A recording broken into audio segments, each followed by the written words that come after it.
My cat loves this new cat scratcher. Welcome to the review. Today we're reviewing this 3-in-1 cat scratcher. This product was sent to us in return for our honest review. Comes with this awesome little feather duster toy here and a replacement one. It has 3 balls, one which will light up if you smack it hard enough. I think that's pretty cool. And it comes with a round replaceable cat scratcher.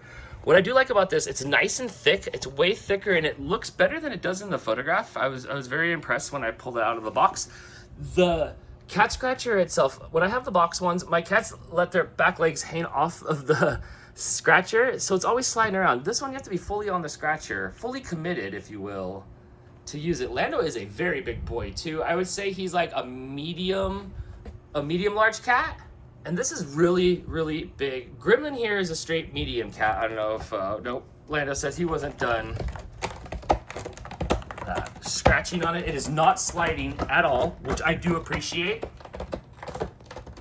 And they do love it. Let me pull this off here. It's a lot of fun. You like that? You like that? When this wears out, you can flip it over and you can replace it for a new one. Did you know there's some balls here you can play with? It's like, yes, I do. All right. If you're looking for a 3-in-1 cat scratcher, that's aesthetically pleasing too. This is very nice here in my room. Lando definitely recommends this. All right, I'll let you get back to playing now.